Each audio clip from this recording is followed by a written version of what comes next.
Assalamualaikum warahmatullahi wabarakatuh.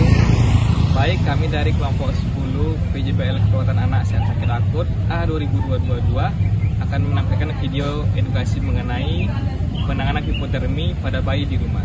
Selamat menyaksikan.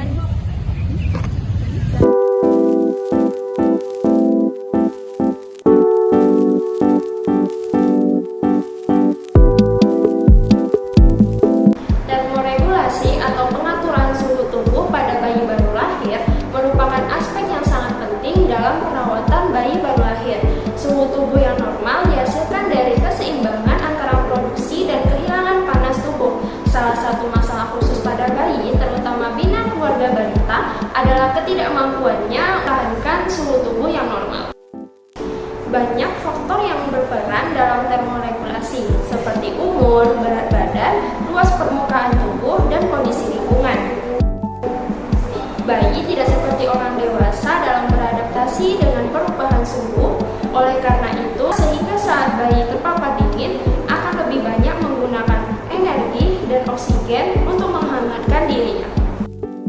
Hipotermia dapat disebabkan oleh karena lingkungan yang dingin atau bayi dalam keadaan basah tidak berpakaian. Termoregulasi adalah kemampuan untuk menyeimbangkan antara produksi panas dan hilangnya panas dalam rangka menjaga suhu tubuh dalam keadaan normal. Suhu normal pada bayi baru lahir adalah 36,0 derajat Celcius sampai 36,5 derajat Celcius atau 96,8 sampai 97,7 Fahrenheit. Suhu basal tubuh atau rektal antara 36,5 sampai 37,5 derajat Celcius dan suhu aksila ini bisa 0,5 sampai 1 derajat Celcius lebih rendah dari suhu rektal.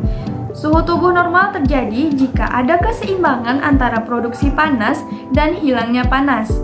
Hipotermi pada bayi baru lahir adalah suhu di bawah 36,5 derajat Celcius yang terbagi atas hipotermi ringan atau cold stress, yaitu suhu antara 36 sampai 36,5 derajat Celcius. Hipotermi sedang, yaitu suhu antara 32 sampai 36 derajat Celcius. Dan hipotermia berat, yaitu suhu tubuh kurang dari 32 derajat Celcius. Hipotermi ini ditandai dengan akral dingin, bayi tidak mau minum, kurang aktif, kutis marmorata, pucat, takipni atau takikardi.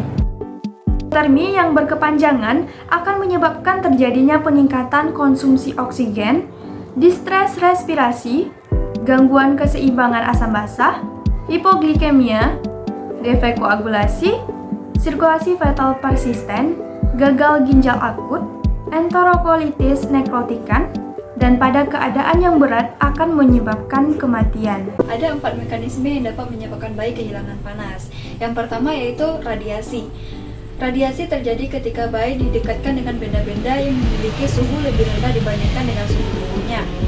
Misalnya ketika bayi diletakkan dengan benda yang lebih dingin, misalnya itu besi, kemudian diletakkan di atas lantai misalnya, maka itu akan menyebabkan radiasi, sehingga radiasi menyerap panas atau suhu tubuh bayi ke lingkungannya.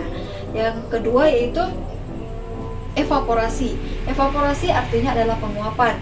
Biasanya hal ini dapat terjadi kepada bayi ketika bayi baru lahir tidak langsung dikeringkan dari air ketubannya. Yang ketiga adalah konduksi.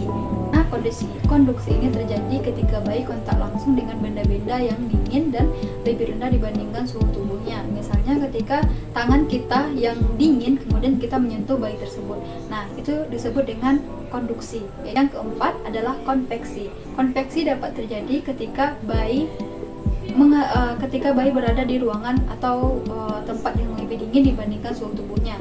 Misalnya ketika bayi berada di ruangan ber-AC atau ketika bayi terkena kipas angin, dan yang ketiga bisa jadi juga ketika bayi berada di ruangan dengan udara yang dingin yang masuk melalui ventilasi rumah.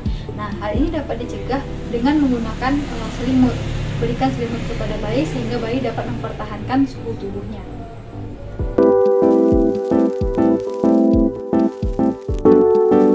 Cara penanganan atau pertolongan pertama yang di rumah itu mulai dari hipotermi sedang sampai dengan berat. Yang pertama, hipotermi sedang. Ganti pakaian yang dingin dan basah dengan pakaian yang hangat. topi dan selimut hangat.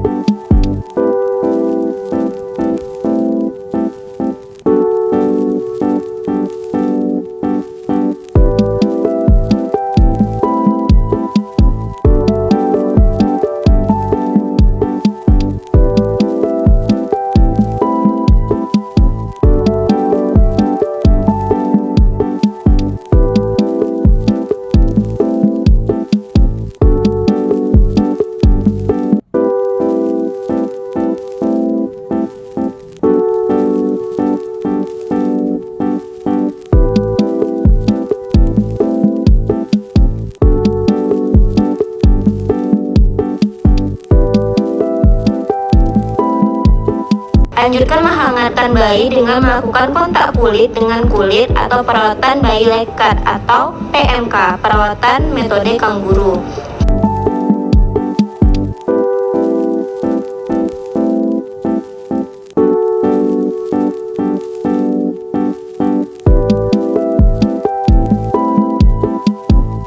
Hindari paparan panas yang berlebihan. Posisi bayi lebih sering diubah. Anjurkan ibu untuk menyusui lebih sering.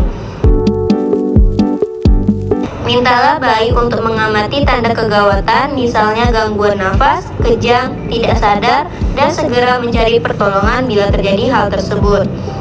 Periksa suhu tubuh bayi setiap jam. Bila suhu naik minimal 0,5 derajat Celcius per jam, berarti usaha menghangatkan berhasil.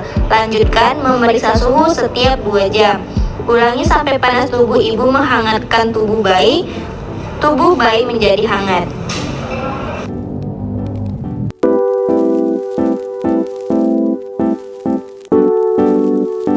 Hipotermi berat, yang pertama, ganti baju yang dingin dan basah bila perlu. Beri pakaian yang hangat, pakai topi dan selimut dengan selimut hangat. Yang kedua, hindari paparan panas yang berlebihan dan posisi bayi sering diubah. Anjurkan ibu menyusui sesegera setelah bayi siap. Bila bayi tidak dapat menyusui, beri ASI peras dengan menggunakan salah satu alternatif cara pemberian minum. Setelah itu, periksa suhu tubuh bayi setiap jam. Bila suhu naik paling tidak 0,5 derajat Celcius per jam, berarti upaya menghangatkan berhasil. Kemudian lanjutkan dengan memeriksa suhu bayi setiap 2 jam. Periksa juga suhu alat yang dipakai untuk menghangatkan dan suhu ruangan setiap jam. Setelah suhu tubuh bayi normal, lakukan perawatan lanjutan untuk bayi. Lalu pantau bayi selama 12 jam, kemudian ukur suhunya setiap 3 jam. Segera hangatkan tubuh bayi dengan metode kangguru. Bila perlu, ibu dan bayi berada dalam satu selimut atau kain yang hangat. Pada pencegahan hipotermi pada bayi di rumah, selalu menggunakan topi pada bayi pada saat bayi merasa kedinginan. Kemudian pastikan bayi menggunakan baju ataupun pakaian yang kering.